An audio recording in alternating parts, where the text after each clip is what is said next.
Assalamualaikum warahmatullahi wabarakatuh. Kembali lagi bersama saya Rama Zandrias. Pada video kali ini saya akan menjelaskan mengenai penggunaan terminal pada platform trading MetaTrader 4 ya. Jadi menu terminal itu ada di sebelah kanan icon navigator, yaitu terminal atau Ctrl plus T.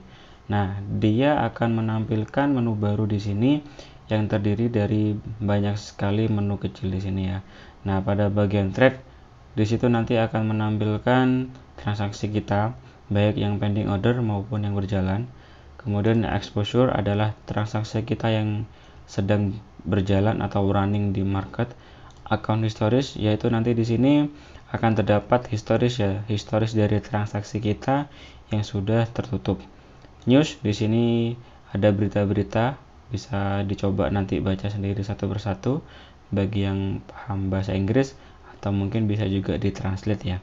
Untuk alert di sini nanti akan ada menu-menu peringatan yang kita setting sendiri di chart. Kemudian mailbox di sini adalah inbox ya, semacam inbox dari akun kita. Kemudian market di sini dia akan mengakses website mkl5.com ya. Jadi itu juga merupakan produk dari perusahaan MetaQuotes Corporation. Di sini terdapat banyak yang dijual, entah itu indikator, EA maupun script dan lain sebagainya. Nanti ada di sini.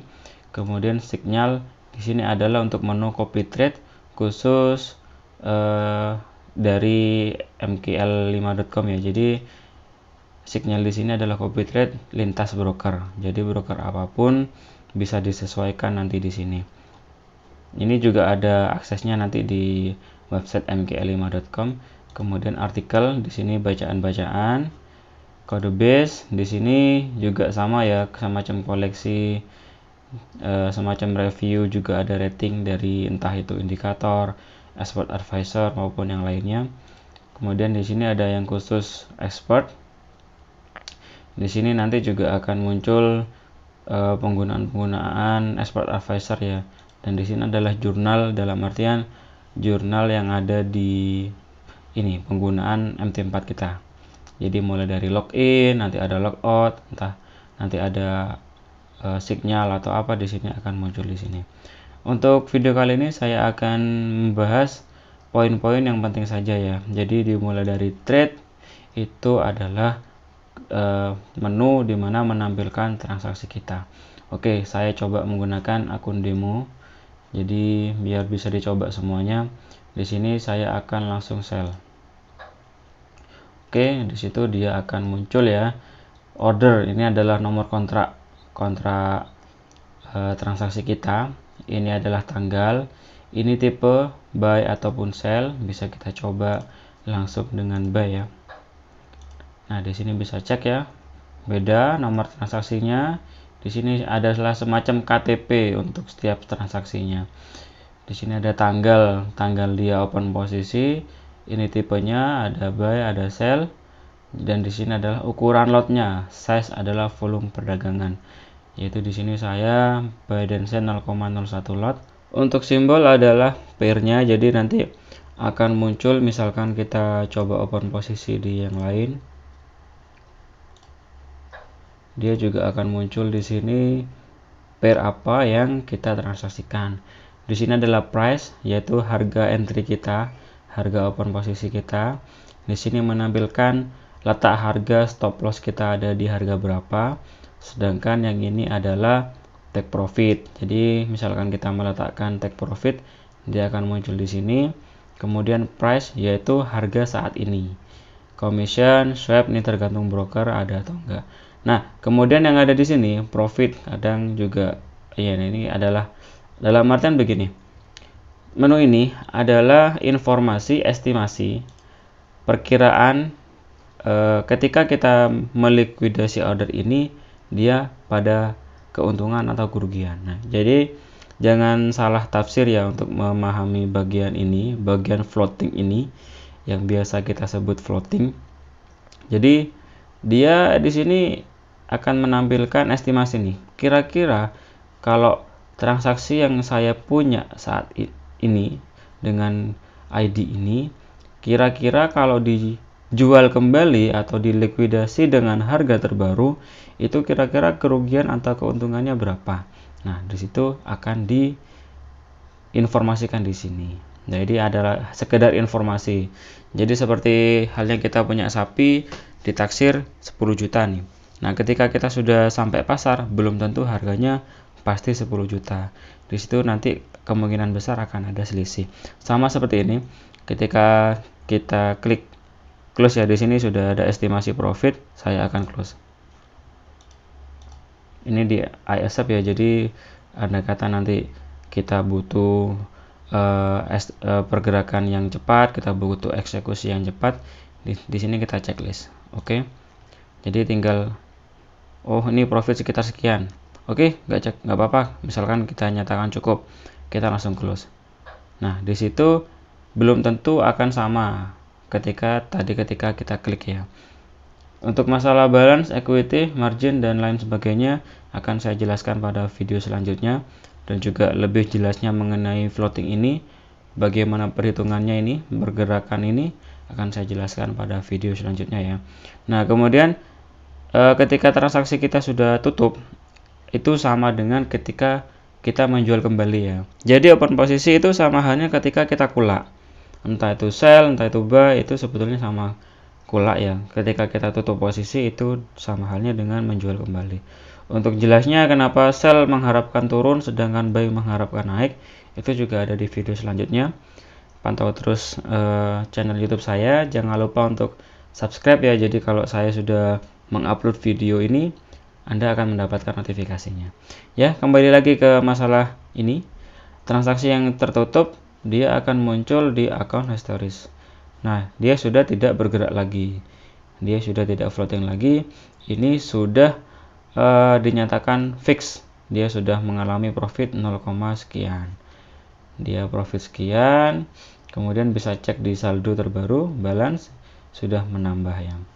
Nah, jadi sedangkan exposure ini dia mencatat atau menginformasikan mengenai kondisi order yang saat ini berjalan. Ini rate-nya dalam artian kurs ya. Kurs yang kita gunakan di sini, karena di sini saya memiliki ini ya, transaksi euro, USD, AUD dan USD, maka di exposure ada ketiga mata uang itu.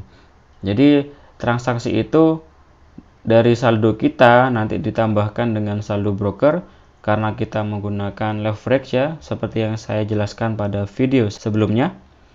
Itu dijadikan satu, kemudian disinilah letak kondisi volume kita. Nah, dari ini kemudian dia akan nantinya ketika sudah kita close posisi, dia akan kembali lagi dikonversikan menjadi saldo USD. Hal ini juga nanti akan saya jelaskan pada materi entry posisi ya. Kemudian masalah ini signal ya. Jadi andai kata nanti Anda memiliki akun trading yang cukup menarik ya, cukup konsisten, profitnya juga cukup bagus, Anda bisa langsung kunjungi mkl5.com. Di situ tinggal membuat akun di sana. Ketika akun Anda sudah terverifikasi, nanti Anda bisa mengaplikasikan atau menawarkan akun Anda menjadi sebuah signal tradingnya. Jadi nantinya akan menjadi master copy dari sistem copy trade yang dimiliki oleh mkl5.com. Nantinya Anda bisa mencantumkan sendiri nih, kira-kira Anda ingin dibayar berapa per subscribe-nya. Di situ ada harganya, ada tarifnya. Ini berhubung saya menggunakan akun demo, jadi di sini juga muncul akun demo, dan kalau akun demo memang free ya. Untuk copy trade di sini memang free untuk semacam uji coba ya. Nah, nanti ketika sudah masuk ke akun real, di situ otomatis akan berbayar minimal 30 USD per bulan. Itu belum termasuk teknis pemasangan atau pengkaitan akun, dan juga belum penyewaan VPS ya. Nah, tapi jika Anda ingin suatu copy trade yang lebih murah, Anda bisa kunjungi website saya di jmaultima.com. Di situ saya juga memiliki fitur copy trade yang lebih murah. Di situ saya memang ingin tarif seminim-minimnya, jadi follower bisa cukup ya, dalam artian profit yang didapatkan itu sebanding dengan biaya copy trade yang dikeluarkan ya. Mungkin di situ masternya memang masih sedikit ya, karena saya masih mencari-cari master mana yang bagus untuk saya cantumkan. Tapi andai kata Anda punya master sendiri yang bagus dan Anda ingin copy trade ke master itu, bisa langsung hubungi nomor saya di situ. Di situ juga ada CS-nya ya. Itu juga saya bisa langsung hubungi di situ. Jadi saya bisa langsung proses copy trade dengan harga yang lain ya. Jadi itu adalah penggunaan terminal trading. Jadi di sini kita juga bisa melihat kondisi pending order ya. Jadi misalkan kita new order, pending order. Untuk penggunaan pending order nanti juga akan saya jelaskan bagaimana cara menggunakannya. Di sini saya akan mencoba asal dulu. Untuk pengertiannya nanti akan saya jelaskan ya. Dan penggunaannya juga akan saya jelaskan di video selanjutnya. Jadi di sini akan ditampilkan juga ada ID dari ini ya, dari transaksinya, tanggalnya juga, tanggal transaksi. Di sini nama order, pending ordernya, dan di sini adalah harga kita ingin melakukan transaksi. Jadi ini semacam pesan harga ya. Jadi kita akan menggunakan jasa broker. Jadi kita bisa menggunakan jasa pemesanan. Jadi misalkan saya ingin buy ketika harga sekian, saya ingin sell ketika harga sekian, itu bisa menggunakan fitur pending order. Nah, nantinya ketika buy limit ini sudah kesentuh, harga saat ini sudah sama persis dengan harga keinginan kita pending order, maka secara otomatis buy limit ini akan berubah menjadi buy dan dia akan mengalami floating seperti ini. Nah, yaitu dasar dari penggunaan terminal ya. Jadi lebih seringnya sih yang digunakan adalah bagian trade dan juga account histories. Kebanyakan ini exposure dan lainnya seringkali diabaikan karena yang news ada sendiri, kadang buka forex factory, alert dan lain sebagainya juga kadang ini sering buka di mk5.com langsung. Jadi yang sering digunakan adalah bagian trade dan juga account histories. Jadi di sini bisa ya, dari account histories nanti bisa di save as detail report. Dari situ di save ya. Nanti kita akan mengetahui, nah ini portofolio akun kita berapa, ini perhitungannya, resikonya berapa dan lain sebagainya, ini transaksinya apa saja. Itu semuanya akan ada di sini menjadi sebuah semacam laporan portofolio. Jadi dari semua akun kita tinggal tampilkan all histories, nanti klik kanan lagi di as ini detail report, kita save, dia akan muncul otomatis portofolionya ya. Jadi itu adalah dasar untuk terminal trading. Untuk lebih detail dan lebih lengkapnya Anda bisa coba sendiri satu persatu. Jadi entah nanti mana yang bisa Anda gunakan, itu bisa Anda gunakan ya. Jadi pada dasarnya umumnya terminal trading digunakan hanya untuk melihat trading yang sedang berjalan dan juga tradingan yang sudah selesai atau menjadi historis. Oke, sekian materi dari saya mengenai terminal trading. Apabila nanti ada pertanyaan, jangan lupa untuk di kolom komentar di bawah ya. Jangan lupa juga untuk dukung channel saya dengan like, comment, dan subscribe, sehingga nanti Anda akan mendapatkan notifikasi ketika saya mempunyai upload video baru. Ya, terima kasih atas waktunya. Salam dari saya, Rama Zandrias. Wassalamualaikum warahmatullahi wabarakatuh.